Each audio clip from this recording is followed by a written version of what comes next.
आज भले ही क्षत्रिय समाज कमज़ोर हो गया हो, लेकिन जो क्षत्रियों ने किया वो शायद ही कोई इतिहास में कर पाए और ना कभी आगे कर पाएगा।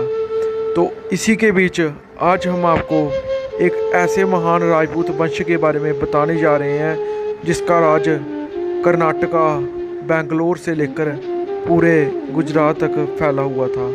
तो आज हम बात कर रहे हैं चालुक्य यानी कि सोलंकी राजपूतों के बारे में। 8वीं सदी से पहले सोलंकी राजपूतों को चालुक्य भी कहा जाता था, जिसका राज पूरे कर्नाटका तक फैला हुआ था। सोलंकी राजपूतों ने 550 ईस्वी से लेकर 750 ईस्वी तक पूरे कर्नाटका पर राज किया, जिसकी राजधानी बदामी थी। हमें सिर्फ वामपंथी इतिहास पढ़ाया गया।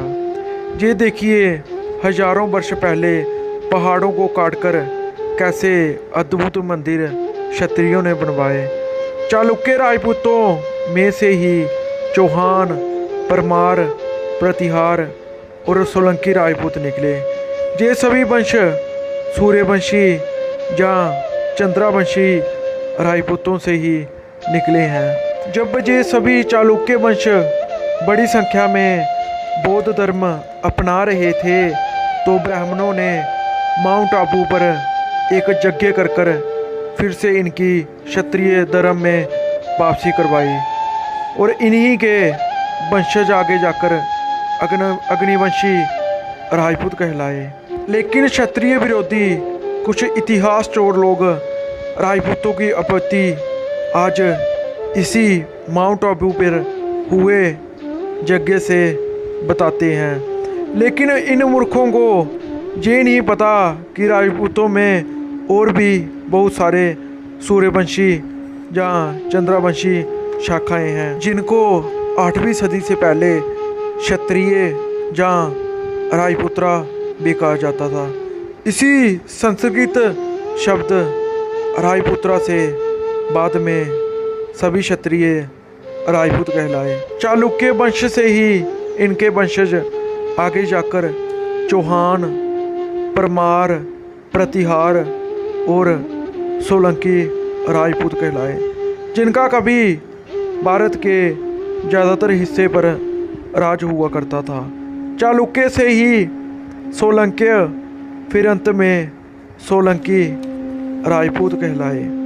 7वीं सदी में सोलंकी राजपूतों का राज भारत के कर्नाटका, पश्चिमी महाराष्ट्र, दक्षिणी मध्य प्रदेश, गुजरात और पश्चिमी आंध्र प्रदेश तक फैला हुआ था। ज़्यादातर साक्ष्यों में सोलंकियों को चंद्रवंशी ही बताया गया है, जो कि बाद में अग्निवंशी राजपूत कहलाए। सोलंकी राजपूतों ने 940 ईस्वी से लेकर 1244 ईस्वी तक गुजरात से लेकर राजस्थान पर राज किया। 940 ईस्वी में एक महान राजपूत राजा मूल राजा जी हुए, जिसके बाद इनके वंश से ही 1240 ईस्वी तक सोलंकी राजपूतों ने पूरे गुजरात पर राज किया। चावड़ा और बाघेला राजपूत भी इन्हीं सोलंकी राजपूतों से निकले हुए हैं। 1244 ईस्वी में बाघेला राजपूत वंश से एक महान राजपूत राजा बिसेला देव हुए, जिनका गुजरात के ज़्यादातर हिस्से पर राज हुआ करता था। 1296 ईस्वी में करना देव गुजरात की राजगद्दी पर बैठे। इनके राजा बनते ही 8 साल बाद गुजरात पर अलाउद्दीन खिलजी ने हमला कर दिया। दोनों में भयंकर युद्ध हुआ और धोखे से अलाउद्दीन खिलजी ने राजा को बंदी बना लिया। 1304 ईस्वी में गुजरात की राजपूत रियासतें कुछ हद तक खिलजियों के अंडर आ गई, जिसको बाद में क्षत्रियों ने आज़ाद भी करवा लिया था। 1947 के वक्त भी बाघेला सोलंकी राजपूतों की गुजरात में बहुत सारी रियासतें थी। सोलंकी राजपूतों में कई सारे महान योद्धा हुए जो बिना सिर कटे ही लड़ जाया करते थे, जिसके बारे में हम आपको जल्दी ही बताएंगे।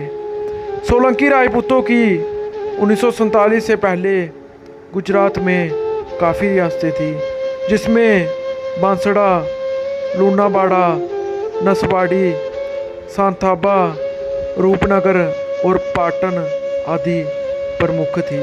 इसके अलावा दिल्ली के आसपास के कुछ जाट, गुज्जर और राजस्थान के आदिवासी भील भी सोलंकी नाम का प्रयोग करते हैं, लेकिन गुजरात में एक भी सोलंकी दूसरी जाति का नहीं मिलता। जाट और गुज्जर गुजरात में बिल्कुल भी नहीं है, जो कि 0% है, और गुजरात के सभी सोलंकी राजपूत ही हैं। और गुजरात में सोलंकी राजपूतों के काफ़ी सारे राजमहल हैं। गुजरात पर सदियों से क्षत्रियों ने ही राज किया। गुजरात में आज़ादी से पहले भी 96% रियासतें राजपूतों की ही थी, जिसमें जामनगर, कच्छ, राजकोट में जडेजा राजपूत, बबनगर में गोहिर राजपूत, इसके अलावा झालावाड़ में झाला राजपूत और काफ़ी सारे बाघेला, परमार, सोलंकी राजपूतों की काफ़ी सारी रियासतें थी।